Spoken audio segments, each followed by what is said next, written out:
Hello and welcome to the show. Today we have a video from Ace Nate.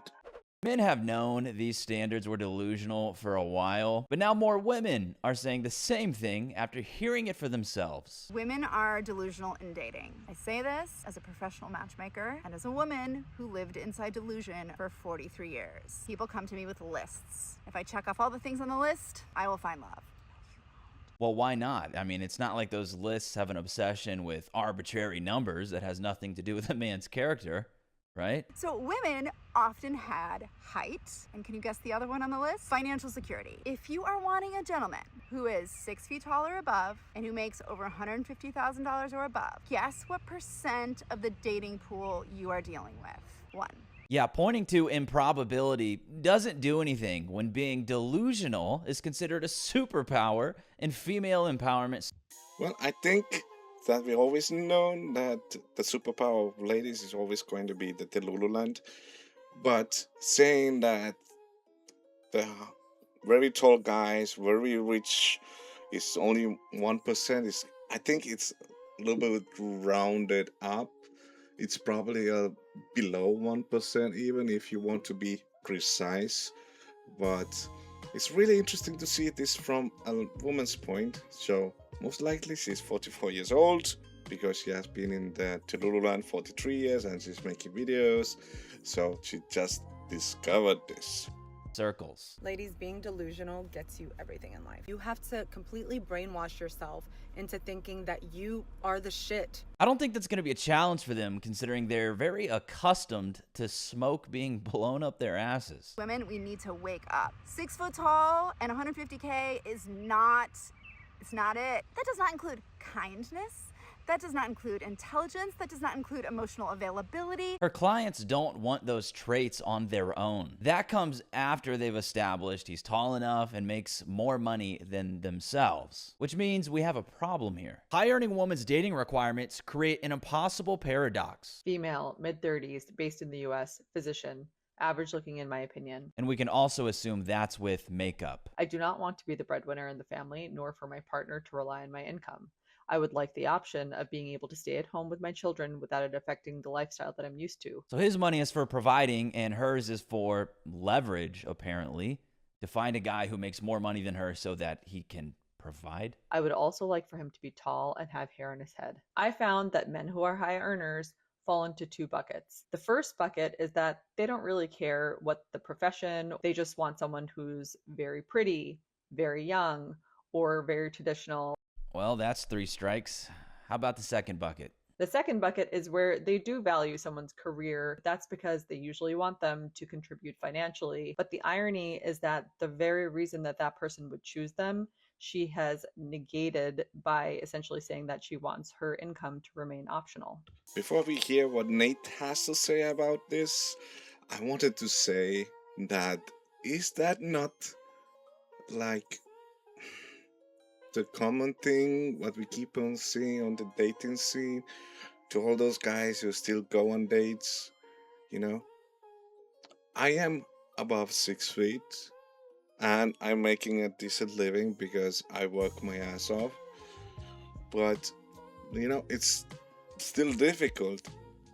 It's more difficult than you think because I don't consider myself even average looking. Like on the 10-point scale, I think I am a 3 or 4. So just having the height and just having the money, it's not enough at the end of the day. Yeah, it gets me through the door most of the times, but still have to work for it like a lot. And sometimes it's a little bit annoying, but in a good way, I think. But still. Anyway, let's hear what Nate has. Can't find a husband because she filters out men who don't out-earn her and doesn't want her family dependent on her income since she also wants to be a stay-at-home mom. That's what happens when women think they can have it all. So I sent her a message. You want someone who matches your high earning power. However, a man who values this quality will likely want financial contribution, which is something you're not interested in doing. So I shared 2 matches. One she declined because she said that based on his profession, she's sure that she makes at least double what he does. And the second declined her due to attraction. Well, she did say she was average looking. Average looking in my opinion. Nothing humbles you faster than liking a conventionally attractive guy. Because if you want him So does everybody else. And oh, by the way, the traditional attraction guy, what she's thinking about, he's Henry Cavill, Tom Holland, guys like that. That's their above average level.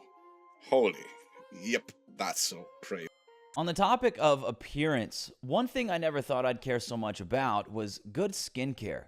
But as I've gotten older and wiser, it's something I take seriously. Before, skincare seemed like a bunch of random products, and then I found Tiege Hanley and their full system designed to work together to get results. A daily face wash to keep your skin clear, exfoliating scrub to unclog pores, a morning moisturizer with SPF 20 to protect you during the day, and an evening moisturizer to repair your skin overnight. You can even upgrade your system with their eye cream or serum if you want to fight off dark circles or early signs of aging. A nice, refreshing system with premium ingredients at an affordable price to look sharp and feel confident. Taking care of your face is a crucial part of health and appearance, and this stuff is designed for men's skin, as we've got thicker, oilier skin that takes more damage from shaving and the sun.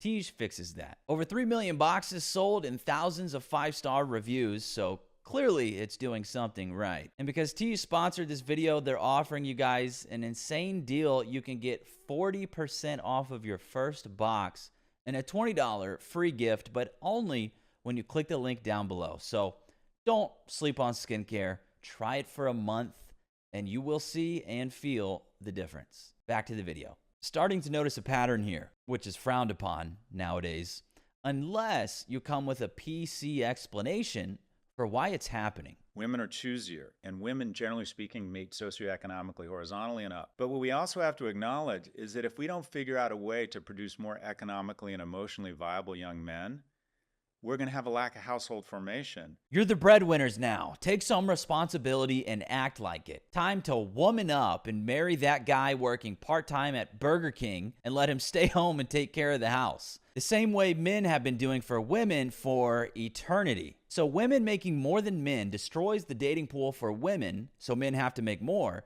But if men make more, women will complain about the gender pay gap. So we have to do more to boost women so that they'll make more than men, but then that destroys the dating pool. Yeah, in my country it's called a witch's circle. It is what means. It is endless. It's an endless circle of going around and doing the same stuff and not changing anything. This is what is happening. This is what the comments were saying. If you ladies really the feminists you say you are, indeed, go marry that part-time Burger King employee and make him a house husband. I wouldn't mind to be a house husband, 100%. Don't get me wrong. And yeah. Where are the men with the money that you speak of? You got rid of them, remember? You said it wasn't fair that men made more money, and so you insisted on an equal pay, and you asked for jobs and school and money to be distributed towards you. And so the men who had money now make not as much as you. You know, just like you wanted. That's what you wanted, right? In case you have not watched Home Math, this is a really amazing channel. I think I need to do a video about this because the stuff he was explaining right now, there was another video he explained perfectly. It was like, oh moly, this makes so much sense. Even though I consider myself more enlightened and less a simp, I have my simp moments, let's be honest. I think this is a average guy issue, but I'm trying to get it out from my system. And one of this video he explained it so well, and like he said, you wanted this, ladies, you wanted this. This is not what we guys wanted, it is what you wanted. So why are you not happy? Explain me this. Any nation that insists on giving its resources to takers, not providers, will have a lack of household formation. and fall below replacement birth rates. Every single one. Women have completely abandoned their gender roles and doubled down on male gender roles by expecting men to be no less of a provider than themselves, while they actively make it more difficult for them to do so. So who do you think are the biggest enforcers of gender roles, men or women? Men, because they're more dominant. Yeah, but who typically pays on a first date? Men. Who's typically expected to approach? Men. Who typically buys the drinks at nightclubs? Men. Who typically gets down on one knee? Men. Isn't that all traditional male behavior? I think a girl loves it, and a girl loves to be chased. Women expect it. You said women expect it, though, right? Yeah. Does a man necessarily have to expect a woman to do traditional things to be with him? Or? Oh, nowadays, no. Women don't want to cook, clean, provide for the family. It's definitely different. Sounds like women are enforcing gender roles more than men are. Is that true? I guess that makes sense, yeah. So if women are the biggest enforcers of gender roles, how are women not the biggest enforcers of patriarchy? The very thing they demonize men for. I don't know. Clearly, that was exhausting for her, having to think all the way from A to Z. But he uncovered the tyranny so well, even the modern woman had no choice but to agree. I guess that makes sense, yeah. I like a man who knows how to treat a woman, and I don't do 50-50. Are you a good cooker and cleaner? Do I look like a mate? I like a woman that cooks and cleans too, you know. Well, good luck finding one that looks attractive, you know, and looks like a model. Was that you? Honestly, you're unbelievable. Arrogance and entitlement to their delusions and tyrant-like demands, yet you're the unbelievable one. Oh, wow, that summed up the video perfectly in the end. It's complicated, one of my favorite channels. I listen to it a lot of times. Doing a reaction video about it's kind of difficult because normally they're too long for me to do this kind of stuff. But anyway, this is it for this video. I think we learned quite a bit again. I think I got to practice my English, and that's the idea of this channel. Hopefully you enjoyed this. Hopefully you will like, comment, and yeah, let me know what you think. We had some moments we need to talk about. I would love to discuss this, and see you on the next one. Bye.